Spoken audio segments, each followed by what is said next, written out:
విగ్రహాలు తీయాలి, ఆ టెంపుల్ని బయటికి పెట్టాలి అని అంటే ఈ విగ్రహము ఎలా ఈ ఇప్పుడున్నటువంటి టెంపుల్ని ఎలా తీస్తారు మరి? అది ఎట్లా సాధ్యమవుతుంది? అది మనము ఏంటంటే ఇప్పుడున్న టెక్నాలజీ ద్వారా చేయొచ్చు. అంటే నువ్వేమన్నా వాళ్ళకి ఇంటిచ్చావా? ఎవరికి? ఇప్పుడు నీకు అక్కడ వెళ్ళి మాట్లాడిన వాళ్ళు ఎవరో ఉన్నారని చెప్పారు కదా, వాళ్ళకి తెలియజేయడం జరిగిందా ఇవన్నీ? నేను ప్రతిదీ చెప్పాను. ఏంటంటే నాకు ఇది వాళ్ళు కూడా ఒప్పుకున్నారు. ఏమనంటే కనుక అవును ఈ అమ్మాయి చెప్పేది ప్రతిదీ నిజం, ఈ అమ్మాయి చెప్పిన ప్రతి ప్రూఫ్ అక్కడ ఉందని అతనే స్వయంగా ఒప్పుకున్నాడు. అంటే మీరు తీసుకెళ్ళినప్పుడు తినేమన్నా అక్కడ ఆనమాలు చెప్పడము నేను చెప్పాను. అక్కడ ఒక పుట్టు ఉండేది, పుట్టు ఉన్నప్పుడు వాళ్ళు పుట్ట తవ్వారు. ఓకే. అక్కడికి వెళ్ళగానే అడిగితే కనుక ఏమన్నారంటే కనుక అవును మేము పుట్ట తవ్వాము అని చెప్పారు. అంటే కనుక పని చేసేటప్పుడు అది మిస్టేక్లో ఎట్లా ఏర్పడిందో నాకు తెలియదు. పుట్ట అయితే తవ్వారు అంటే పుట్ట ఉంది కొంచెం. అంటే పుట్ట మీద ఇప్పుడు వీళ్ళు పక్కకి టెంపుల్ కట్టేసారు. ఏం టెంపుల్ ఉంటుంది భవిత అక్కడ? కాళికామాత టెంపుల్. కాళికామాత టెంపుల్. మాత కిందనే ఇంకొక నాగదేవత గారు ఉన్నారు. ఇప్పుడు నువ్వు తీసేయడానికి ఇంత సాహసం? ఈ సాహసం ఓన్లీ గుడి కోసం మాత్రమే, ఇంకా దేనికోసం కాదు. ఏం ఆశించట్లేదు. జనాలకు ఎట్లా చెప్తావు భవిత? ఎట్లా నిరూపించగలుగుతావు? నాకు అది కావాలి ఆన్సర్, అదొకటి. ఇప్పుడు నేను మీ అమ్మని అడగడానికి రెడీగా లేను, ఎందుకంటే దాని గురించి నువ్వెళ్ళి రహస్యాలు తెలుసుకొని వచ్చి ఇంత ముందుకు వచ్చి ఇది అని చెప్పేసి ఇంత జెన్యున్గా నువ్వు చెప్తున్నావు. Okay done. ఇప్పుడు ఇక్కడ నేను కూర్చున్నా, నా కెమెరామ్యాన్లు కూర్చున్నారు, మీ మమ్మీ కూర్చున్నది. ఇది కరెక్ట్ అనుకుంటే జనాలు నీకు ఆల్మోస్ట్ సపోర్ట్ చేస్తారు, కామెంట్ రూపంలో అనుకో, లేకపోతే నీ హెల్త్ పరంగా ఆర్థికంగా కావాలన్నా కూడా మా కేఆర్ టీవీ నుండి నీకు 100% మేము సపోర్ట్ చేస్తాం. కానీ దాన్ని నువ్వు ఎట్లా బయట పెట్టగలుగుతావు? నాకు ఒక ప్రూఫ్ అనేది చూపించగలుగుతావా? నీకు ప్రూఫ్ కావాలి కదా, నాతో పాటు గుడికి రండి. నేను చెప్పేది గుడికి రండి, అక్కడ ప్రతి ఆనవాళ్ళు ఉన్నాయి చెప్పాను కదా, ఆ గుడి కింద గుడి ఉంది.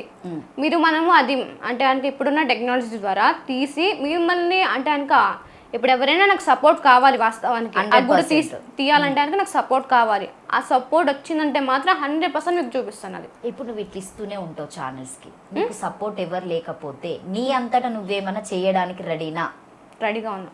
మీ అమ్మ కూడా నీకు సపోర్ట్ చేస్తుంది. చెయ్యకపోతే చేస్తారా మేడం? ఎట్లా చేస్తుంది చెప్పు ఒకసారి. అది తర్వాత ఇప్పుడు ఎవరు చేయకపోతే కనుక భవిత ఇప్పుడు ఉన్నటువంటి జనరేషన్లో మనం ఒక డ్రెస్ కొనుక్కోవాలన్నా, అన్నం తినాలన్నా, మనం ఇక్కడ కూర్చోవాలన్నా కావాల్సింది మనకు డబ్బులు. అమ్మకు డబ్బులు ఎట్లా వస్తాయి?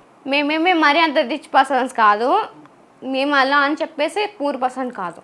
ఓకే, మేము తినడానికి అందుకు ఉంది కానీ మనకి పెద్ద ఆస్తులు ఉంటేనే తరిగిపోయిన వాళ్ళు కూడా కిందికి వచ్చిన వాళ్ళు చాలా మంది ఉన్నారు భవిత. నేను ఎందుకు చెప్తున్నా అంటే నువ్వు మీ మమ్మీకి ఆర్థికంగా సపోర్ట్ చేయవలసినటువంటి ఏజ్కి వచ్చినటువంటి అమ్మాయివి ఇలా చేయడం వల్ల ఆమె మానసికంగా చాలా సఫర్ అవుతుంది. బట్ నీతో షేర్ చేయలేదు ప్రతిదీ, ఎందుకంటే నిన్న ఆమె దేవతలాగా భావిస్తుంది. ఎందుకంటే మీ మమ్మీ కడుపులో ఉన్నప్పుడు ఆల్రెడీ మీరు మిస్క్యారీ అయ్యారని చెప్పారు కదా, బాబు కదా. సో నీ కోసం అని చెప్పేసి మీ మమ్మీ సుబ్రహ్మణ్య స్వామి దేవుణ్ణి మొక్కడం జరిగింది. అది మీ ఆరాధ దైవం వాళ్ళ మమ్మీ వాళ్ళ తరపున కూడా చాలా క్లియర్గా మీ మమ్మీ చెప్పింది. ఆ పరంగానే ఇప్పుడు నువ్వు అమ్మవారి తరపున ఆమెకి పుట్టడం జరిగిందమ్మని చెప్పేసి మీ అమ్మ నేను గట్టిగా నమ్ముతుంది. నమ్మడం వల్లనే నేను సేవ్ చేసుకుంటుంది కూతురు అని. అసలు ఏమి ఇస్తావు మీ అమ్మకి ఈ ఏజ్లో నువ్వేం చెయ్యలేకపోతున్నా అని ఆమె నీకు చెప్పలేకపోతుంది కదా. అవును, చెప్పలేకపోతుంది కాబట్టి నాకు కూడా చాలా బాధ వేస్తుంది. అందుకోసమే కదా ఈ అమ్మని ఏదో ఇక్కడ చేయాలంటే కనుక ముందు అమ్మతో నేను ఫైట్ చేయాలి. ఇప్పుడు ఒక తల్లితో ఫైట్ చేయడం చాలా కష్టం, కానీ అది పని నేను చేస్తున్నాను. మేడం ఇట్లా మీ చుట్టాలంతా నమ్ముతారా? భవిత చెప్తా ఉంటే ఏ పిచ్చి పిల్లి ఇట్లా మాట్లాడుతుంది ఏందని చెప్పేసి ఏమైనా అంటూ ఉంటారా? 9 years నుండి ఉన్నప్పుడు ఎట్లుంటారు భవిత? నీ ఫ్రెండ్స్ అయినా ఫ్యామిలీ మెంబర్స్ అయినా నీతో మాట్లాడుతుంటే అంటే వాళ్ళు చెప్పే విధానం ఎలా ఉంటుంది నీతోని?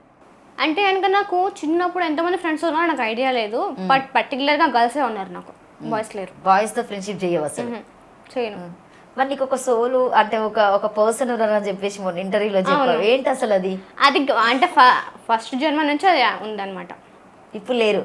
ఇప్పుడు కూడా ఉన్నాడు, బతికే ఉన్నాడు, పుట్టాడు కదా అక్కడ. ఎక్కడ పుట్టాడు? అది తెలియదు కదా నాకు. మరి పుట్టాడని ఎట్లా చెప్తున్నావు? అది తెలిసిపోతుంది అంతే. దానికి నేను ప్రూవ్ చేయాలంటే నేను చేయలేదు. అతను తిరిగి వచ్చినప్పుడు నేను చూపిస్తాను. అంటే తను ఒక మానవ రూపంలో ఉన్నాడని చెప్తావా? ప్రెసెంట్ అయితే మానవ రూపంలో ఉన్నాడు. నేను మానవ రూపంగా పుట్టాను కాబట్టి తను కూడా ఉంటాడని నేను అనుకుంటున్నాను. ఒకవేళ ఆయన నీ దగ్గరకు వచ్చి నీ వేళనే మాట్లాడుతూ నిన్నే పెళ్లి చేసుకుంటా అంటే నువ్వు చేసుకుంటావా ఆయననే? అది తర్వాత డిస్కషన్. ఇప్పుడు పెళ్లి టాపిక్ అనేది లేదు నీ మైండ్ లో? లేదు, ఓన్లీ టెంపుల్ మాత్రమే. మీ అందరి నుంచి నేను ఏంటంటే కనుక జనాల నుంచి ఒక్కటే కోరుకుంటా, మీ అందరు అక్కడికి వెళ్ళి ఆయనకి పూజలు చేయాలని మాత్రం నేను ఆశించేది.